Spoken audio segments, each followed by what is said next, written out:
기본적으로 1년으로 하고, 그걸 했을 때 생기는 오차들 때문에 우리가 이제 윤달이라든지 또 윤일, 그러니까 서양의 역법에서는 이제 2월 달에다가 4년마다 한 번씩 뭘 둡니까? 윤일을 두죠. 그래서 2월 28일이 있다가 뒤에 2월 29일로, 그죠? 그래서 이제 양력은 대체로 태양 주기로 해서 우리가 날짜를 정하다 보니까 비교적 그 오차가 좀 적어요. 근데 음력은 뭘 기준으로? 그렇죠. 달의 어떤 모양을 기준으로 금음에서 금음까지 정하다 보니까 금음에서 금음까지가 평균적으로 한 29.5일 정도 보면 됩니다. 30.5일이 되는구나. 30.5일이면 12달이면 이게 날수가 모자라죠. 그죠?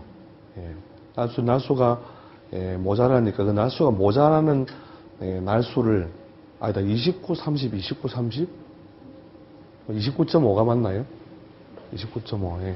그럼 그러니까 열흘이 모자라 365에서 약 열흘 정도 모자라니까 355 나누기 12.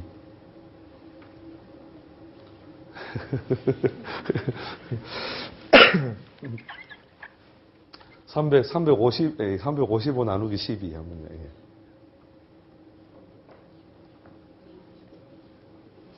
29.5가 맞죠? 29.5. 양력이 30.5일쯤 되는 것이고, 그죠?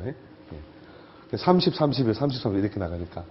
그래서 29.5 정도로 이렇게 금음에서 금음으로 이렇게 바뀌어버리니까 한 열흘 정도 모자라는 모양이 되니까 3년에 보통 어떻게 해요? 3년 동안 모아서 약 3년마다 한 번씩 뭘 둬요?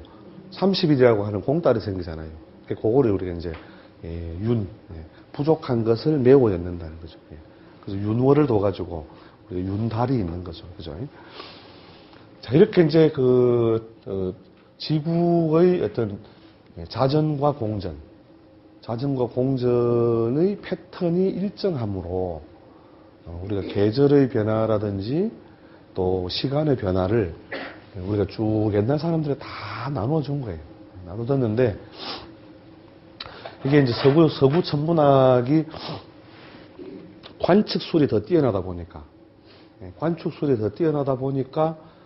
이게 이제 우리가 지금은 제도권에서 주로 그 서구 천문학에서 다루었던 것을 기준으로서 나누고 있는 거죠. 그것도 물론 오류가 있어요. 오류가 있는데 그래도 다른 이렇게 과거 우리가 이제 동양에서 썼던 역법적인 원리보다는 좀 더 정밀함으로 우리가 그걸 채택을 해서 쓰고 있는 거죠. 자, 거기서 어떻게 해요? 거기서 나오는 어떤 인력, 기운, 파장, 파동, 이런 것들의 차이가 사람에게 영향을 주는데, 그게, 우리가 일반적으로 우리 제도권 학문을 공부했던 사람들 입장에서 볼 때는, 그게 말이나 되냐. 응? 달이 저쪽에 있다고 해서, 응? 나한테 인력을 주게 되고, 그것이 뭔가 문제를 일으킨다는 게 말이 되냐. 그렇게 생각하잖아요. 그죠? 근데, 우리도 그런 회의감 속에서 이 학문을 처음에 접하고 파고들어 봤는데, 그게 맞더라니까요. 우리 밀물썰물의 원리가 어디서 나와요? 밀물썰물의 원리. 그렇죠. 달의 인력. 그죠? 달이 이렇게 바다 해양 중심으로 지나가고 있으면, 해양 위를 지나가고 있으면 어떻게 해요? 달과 인력 때문에 수분이 어떻게 몰리잖아요. 그죠? 수분이 몰리니까 해변 쪽은 어떻게 물이 쓸려나가는 거죠. 그 다음에 달이 어떻게 육지 위로 올라오면은 도리어 수분이 어떻게 해요? 육지 쪽으로 다가오잖아요. 그죠? 그래서 밀물썰물이 발생하잖아요. 그죠? 오늘 처음 하셨어요. 눈빛들이 진짜? 이런 눈빛인데 그랬남? 이러면서 충청도말 해석이 안 되는 게 참 그랬남이에요. 그랬남. 이랬잖아요. 그래 그랬남? 그래서 아무튼 그렇게 자연의 어떤 운동이 인체에 수많은 영향을 주게 된다는 거죠. 우리가 호흡도 마찬가지예요. 인체가 우리가 뭘로 이루어져 있어요, 뭘로? 인체를 구성하고 있는 요소. 수분이 몇 프로? 그러니까, 수분이 70%라면, 달이 여기서 뜨거워진다면, 어떻게, 달의 인력이 나한테 작용한다, 안 한다? 작용한다니까요. 예. 그럼 그게 뭔가 작용한다면, 예, 그것이 나한테 영향을 주게 되고, 영향의 결과가 어떤 형태로도 올 것이다. 그것이 뭐냐면, 반복이 되고, 누적이 된다면, 그게 어떻게 돼요? 예. 누적이 된다면 반드시 이제 결과가 크게 눈에 띄도록 나타난다는 거죠. 우리가 이런 거죠. 우리 종이 가지고 사람 죽이기. 뭐 이런 거 하면, 예. 종이를 이렇게 좀 이렇게 여러 번 접어가지고, 그죠? 이렇게 빳빳하게 만든 다음에 계속 죽을 때까지 때리는 거예요. 그럼 죽는다니까요. 기운의 누적이라는 게 그만큼 무서운 거예요, 사실은요. 뭐 그런 비유들이 뭐 여러 가지. 근데 우리가 낙타한테 우리 종이를 이렇게 한 장씩 얹었을 때, 종이를 이렇게 하나하나 얹고, 야, 낙타야, 한 장만 올리자. 계속 한 장 올리다가, 맨 마지막 한 장이 어떻게 돼요? 종이가 많이 쌓여 있으면 낙타가 무너지잖아요. 쓰러지잖아요. 그때 뭐냐면 낙타는 그 종이 한 장 때문에 쓰러진 거예요? 아니면 그 전에 누적된 종이 때문에 쓰러진 거예요? 그렇죠. 누적된. 이 누적이라는 게 무섭다니까요. 그래서 하루에 뭐냐면, 이런 식만 우리가 뭐가 쌓이는 구조로, 흐름으로 이렇게 간다면, 그것도 세월이 흘러가면 그게 엄청나게 힘을 갖다 발휘하게 되어 있거든요. 뭐 건강도 마찬가지예요. 건강도 하루에 조금씩 이렇게 조금씩 빠져나가는 것 같지만 기운적으로, 그게 누적이 되면 이제 가는 거죠. 그래서 이 하루하루의 그 누적분이라는 것이 운명적으로 뭔가 큰 영향을 주게 된다. 그래서 그 누적분이 어떤 형태로 되어 있냐에 따라서 이제 자기가 현명하게 그 시기적인 것을 뛰어넘을 수도 있고 그 시기에 다 당할 수도 있는 거죠. 뭐 겨울에 우리가 왜 옷을 따뜻하게 입어요? 추우니까, 그죠? 예, 맞습니다. 추우니까. 겨울이 근데 왜 추워요? 예. 그래서 우리가 추운 어떤 그 계절 또 전체 운동을 우리가 겨울로 하기로 했잖아요. 그죠? 명칭상, 그죠? 이렇게 용어상 이제 우리가 겨울의 조건들을 우리가 쭉 이렇게 정리를 했는데, 겨울이라는 것을 우리가 알기 때문에 어떻게 해요? 가을에 뭘 해야 돼요? 옷을 살 때 따뜻한 옷을 준비를 하죠. 그죠? 이게 바로 이제 예측과 대응이라는 거죠. 예측과 대응. 이 예측이나 대응이라고 하는 것이 가능하냐, 가능하지 않느냐. 물론 완전할 수는 없죠. 완전할 수 없지만 가을에 여름 옷을 사는 놈은 어떻게 돼요? 겨울이 되면 얼어 죽는 거잖아요.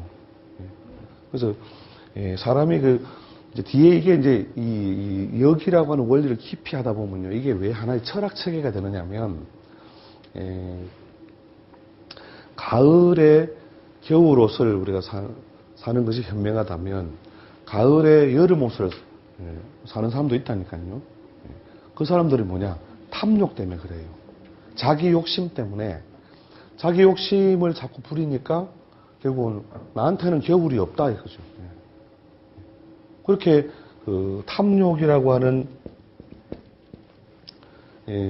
기본적인 이 욕망적인 욕망이 만들어내는 행위가 결국은 자기 자신을 뭐 힘들게 할 뿐만 아니라 주변에도 뭐냐면 여러 가지 고통을 준다는 거죠. 그래서 그런 것에 대해서 이제 우리가 좋은 선택이 뭐냐를 이렇게 쭉 따져 들어가면 이게 하나의 이제 또 이 철학적인 어떤 영역으로 이렇게 좀 넘어가요. 근데 그런 부분을 주로 다룬 분야가 이제 역에서는 주로 이제 의리역이라고 하거든요. 의리역. 우리가 이제 다뤄보려고 하는 거는 상수역. 정말로 목성이 지금 진짜 돌아가나? 지구가 정말로 이렇게 돌아가느냐? 그럼 그 돌아갈 때 어떤 변화와 결과를 갖다 우리에게 주게 되느냐, 이걸 따져보는 이제 영역을 우리 다루게 되거든요. 자, 그래서 예측과 대응을 해나가기 위해서 특히 예측 능력 부분에서는 뭐냐면 이 패턴을 찾아야 되는 거죠. 이 패턴을 이제 과거 사람이 해둔 게 소위 그 역이라고 하는 그것을 통해서 해두는데, 이 역은 기준 따라 여러 가지예요. 기준 따라서 크게 이분법적인 방식이 있고, 그 다음에 또 4분법,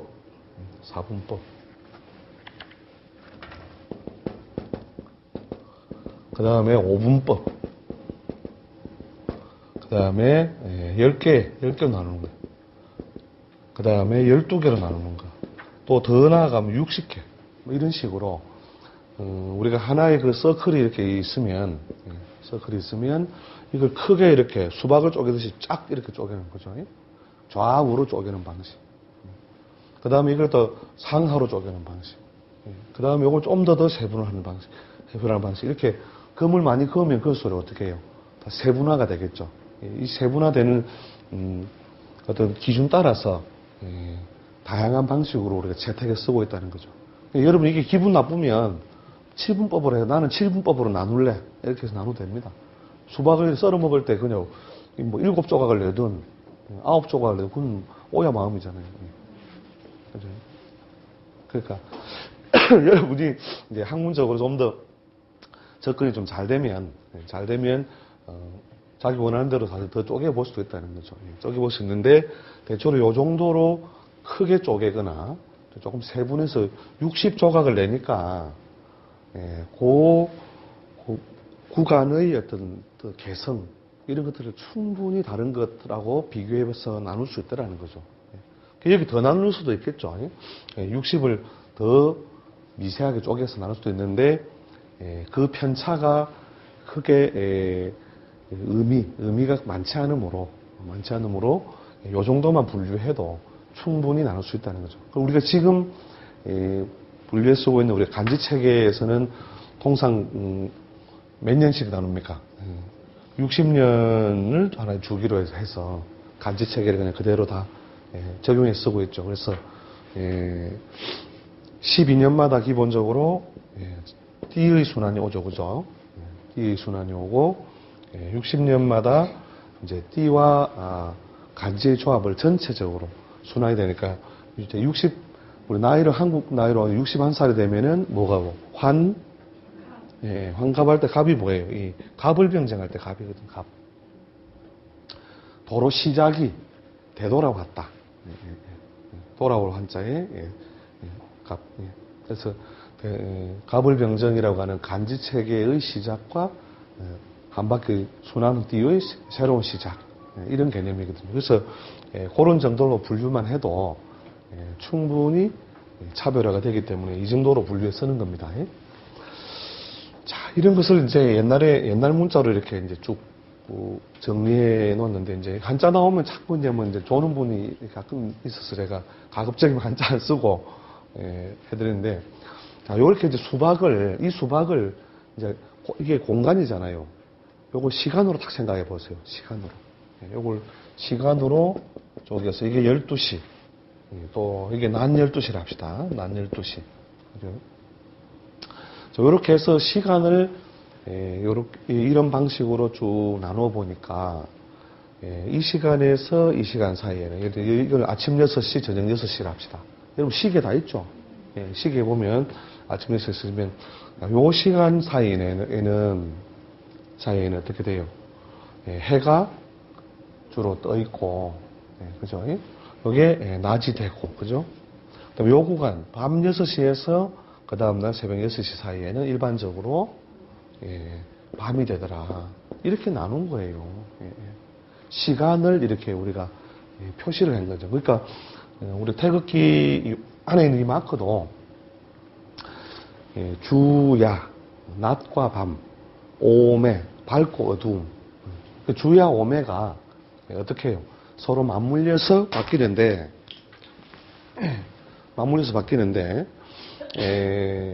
어떻게 바뀌냐면 이게 마구잡이를 갑자기 짠 하고 우리 영화관에 가면 어떻게 돼요? 조명 딱 밝혀놨다 갑자기 조명 끄면 어떻게 돼요? 확 어두워지죠. 자, 이렇게 낮과 밤이 바뀌어요. 아니면은 어스름하게 있다가 바뀌어요. 무슨 말이죠? 그죠? 그 다음에 여명도 마찬가지죠.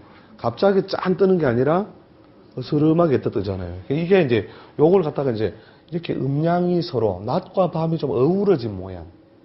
어우러진 라인을 요렇게 넣은 거예요. 어우러진 라인. 예.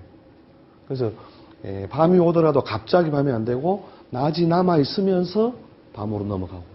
밤으로 넘어가고. 또 아침이 오더라도 어둠이 남아 있으면서 아침이 됐나. 그래서 요 라인이 바로 그겁니다. 이렇게 쓰면 될 것 같다. 그죠? 이렇게. 이게 잉크가 남아서 이렇게 쓰는 게 아닙니다. 이제 개념 아시겠죠?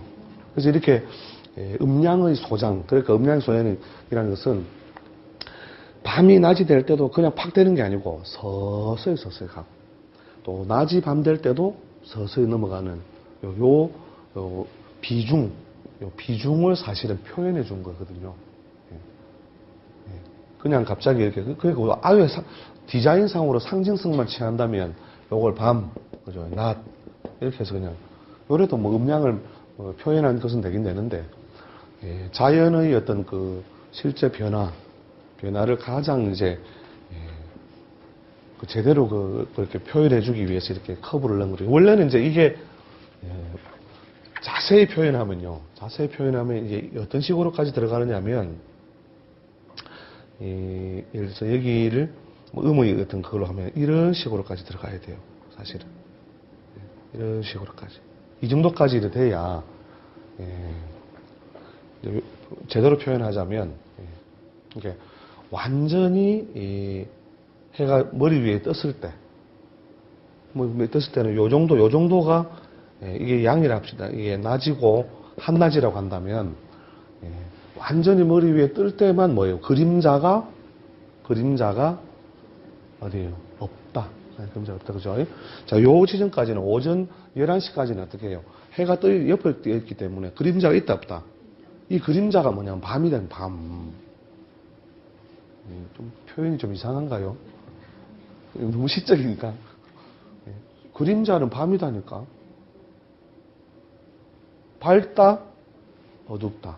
그렇죠? 그러니까 밤이 남아있는 거거든요, 밤이. 해가 떠 있을지라도, 뭐냐면 그림자가 있다면, 그것은 뭐냐면 밤이, 낮의 집에 이사 와 있는 거예요. 그 다음에, 같은 원리로, 밤이 되어도 완전히 뭐냐면 밤의 어떤 모양으로 치력으로 갑자기 바뀌는 것이 아니라, 하늘의 전체 운동에서 뭐가 다 떠요? 달 뜨고 별 뜨고 그죠? 이렇게 해서 사실은 하늘의 색깔도 밤하늘의 색깔도요 이렇게 계속 변해요. 여러분 그 혹시 뭐 디자인 공부는 시각에 관련된 공부하신다면 그 밤 색깔 좀 구경해 보세요. 끝내줍니다. 밤 10시 때 밤하늘의 색깔하고 새벽 1시 때 밤하늘의 색이 달라요. 우리는 그냥 다 같이 묶어서 검정색이면 검정색도 굉장히 종류가 많잖아요. 맞습니까? 제가 전공자가 아니라서 그리고 밤 색깔도 자세히 보면 굉장히 그 세분되어 있다. 이렇게 밤에도 사실은 낮의 기운이 밀려 들어와 있거든요. 그렇게 해서 이런 식으로 원래 표현해야 이제 사실은 제대로 된 표현을 하는 건데 우리 그냥 이런 어떤 표현 좀 단순화를 한 거죠. 단순화. 자, 그래서 이렇게 이제 시간을 갖다가 어떻게 해요? 2분법, 4분법, 5분법, 10분법 이렇게 쭉 이렇게 쪼개 놓으니 그 기운마다 다 작용이 다르더라는 거죠. 자, 그것이 이제 변화를 패턴화하고 또 예측하는 어떤 기본 어떤 툴이다. 그래서 여러분이 사실은 이제 공부를 하는 것은 시간학. 시간이란 무엇이냐? 시간이 무엇이냐? 다른 말로 하면 때는 무엇이냐? 그죠? 때를 뭐냐면 우리 영어로 뭐라 합니까? 그죠? 타임, 그죠? 오늘 타이밍 제목이 뭡니까? 타이밍 경인 거죠. 자, 그래서 시간을 분류하고 있는 여러 가지 이제 방법 중에 우리 동양역법에서 채택을 했던 시간의 분류. 오늘 그 정도로 소개를 하고 이제 그 써먹는 원리적인 면이나 또 적용하는 면은 이제 우리가 실제 수업에 들어갔을 때 다루도록 하겠습니다. 자, 크게 이제 그 이분법적인 방식이 뭐냐면 이 양, 그 다음에 갑자기 한자 넣으니까 또 이제 원래 이제 그 주의역에서는 이렇게 막대기를 이렇게 하나로 표현하고 음은 이렇게 나누어진 걸로서 둘로 표현하고 하죠. 보통 우리가 이제 플러스 마이너스 이렇게 하면 훨씬 더 이해가 좀 쉽죠, 그죠? 자, 크게 이제 이분법적으로 나누면 이제 양과 음이라 이렇게 표현을 하고, 그 양음이라는 것은 뭐냐면 뭐가 아니다, 사물이 아니다. 사물이 아니라 밖으로 나가거나 위로 오르거나 자기 가진 것을 발산하는 어떤 동작이 있을 때 어떤 운동, 양운동, 이 전부 다 이 운동이나 시간의 표현이다 보시면 됩니다. 음은요, 음은 위에 있던 것을 끌어내리고 펼쳐져 있는 것을 다시 오므라뜨리고 수렴작용. 그러니까 양은 발산작용, 음은 수렴작용. 이런 것을 운동이 이루어지는 상태를 그 음이다. 이렇게 나눌 수 있는 거죠. 자, 그 다음에 양하고 음에서 좀 더, 이제 양과 음을 좀 더 세분하면은, 여러분이 이렇게 하면 좀 조금 개념 정리가 좀 쉬울 겁니다. 봄, 여름, 가을, 겨울. 그러니까, 봄에 이루어지는 게 어떤 운동작용이죠? 주로 뭐냐면은 태어나게 하는 작용이나 운동이 이루어지는 거죠. 그래서 만물이 무엇하는 바소자에 생하는 그렇게 태어난다는 거죠. 만물이. 그러니까 자기 개성을 감추지 않고 드러내는 거, 튀어나오는 거. 날생자잖아요. 날생, 그죠? 태어났다. 그 다음에 여름에는 뭐냐면 길어나는 거. 길어나는 거. 확장하다. 길어날 장자. 길어난다는 거. 여름이 되면. 그러니까, 봄에는 우리가 씨앗으로 있던 것들이 어떻게 해요? 싹을 틔운 다음에. 여름이 되면 무럭무럭 자라나죠. 그죠? 그 다음에 가을이 되면 거두어드립니다. 우리가 그걸 붙여서 우리가 뭐냐. 수라 추수. 그죠? 추수, 감사, 그죠? 그래서 가을이 되면 뭐라는 거두어들이는 작용을 한다는 거죠. 그러니까 지상을 이렇게 지면을 기준으로 하면 어떻게 해요? 봄에 뭐냐면은 밖으로 올라가 떠났다가 여름에 쭉 더 멀리 펼쳐졌다가 그게 어떻게 해요? 되돌아오죠. 이게 영어로 뭐냐, 가을을 영어로 오톰 말고 폴이 뭐예요? 그렇게 뻗어져다 되돌아서 또 되돌아온다. 그런 운동이 활발하게 이루어지는 단계가 뭐냐면 이제 음운동의 시작. 그 다음에 겨울에는 어떻게 되냐? 장자, 숨길 장자. 대장경 할 때 장자죠. 이렇게 숨긴 날, 숨길 장자. 그래서 우리가 여러분 그죠? 천자문에 보면 천자문에 중간 한 몇 페이지, 한 두세 페이지 한 들어가면 어느 구절이 나오느냐면 추수, 동장. 요 구절이 나와요. 요만에서 나오죠. 원래 춘생, 하장, 추수, 동장. 그래서 이제 봄에는 태어나고, 여름에는 기른하고, 그 다음에 가을에는 어떻게 해요? 다시 거두어들이고, 겨울에는 숨는다는 거죠.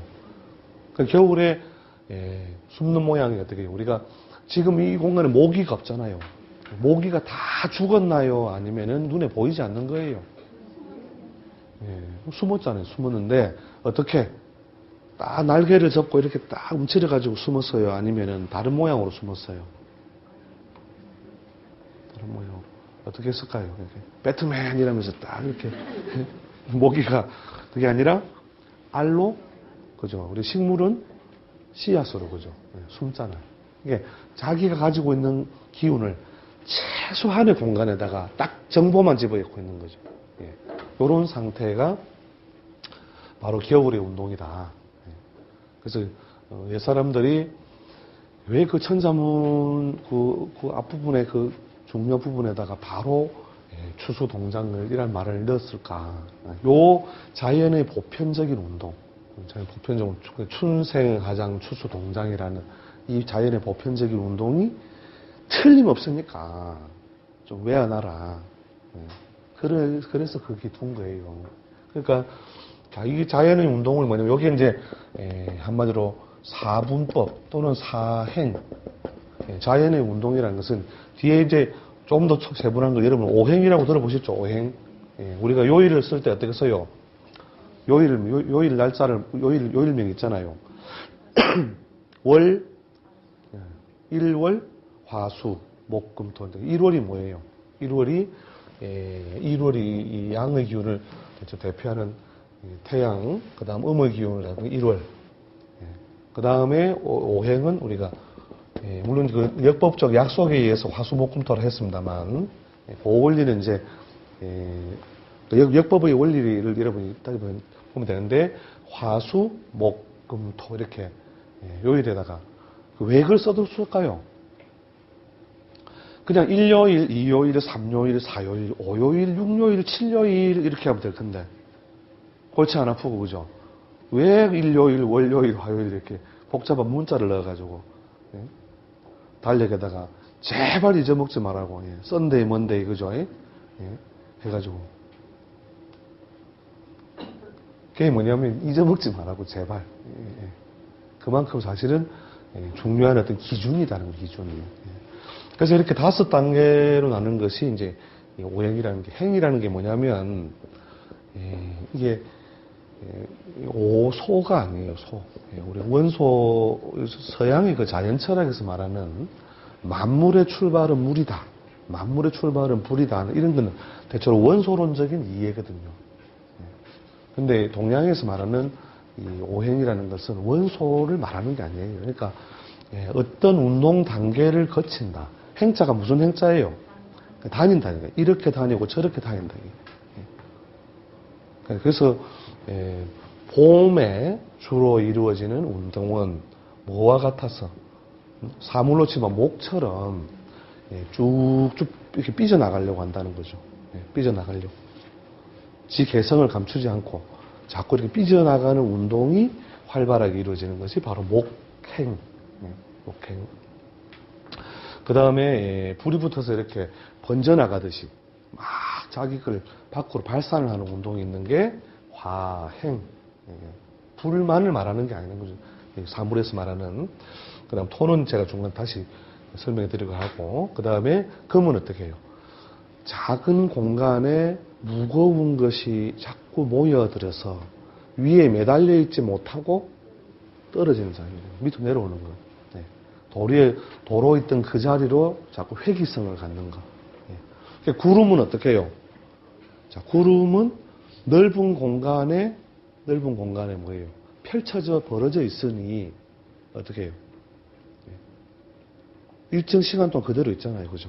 요 상태가 사실은 토하고 비슷한데 그놈들이 어떻게 해요? 자꾸 이제 뭉치고 엉기면 뭐가 돼요? 구름이 뭉치고 엉기면 비가 되잖아요. 비가 되니까 어떻게 해요? 거기에 매달려 있을 수 있는 에너지나 환경이 안 되니까 떨어지잖아요. 그래서 비가 되어 떨어지는 이런 내려오는 작용. 이게 이제 금행.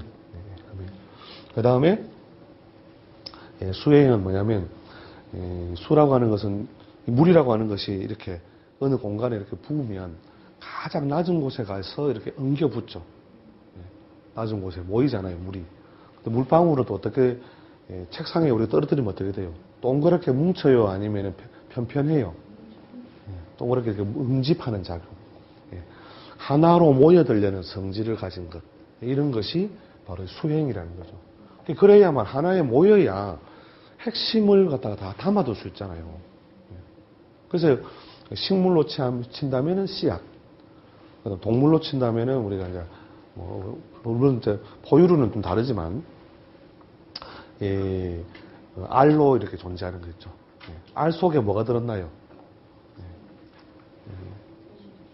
그 알 속에 그 존재의 모든 그 핵심적인 정보들이 숨겨져 있잖아요. 이렇게 자기 모양을 다 드러내지 않고 정보를 숨기고 있는 상태가 숨은 상태. 그죠? 여기 이제 수형이 되는 거죠. 이해되시죠? 예. 아주 어려운 한자도 아니잖아요, 사실은. 조금만 신경 쓰면 한자 나오면 다 책 다 덮으면서 잘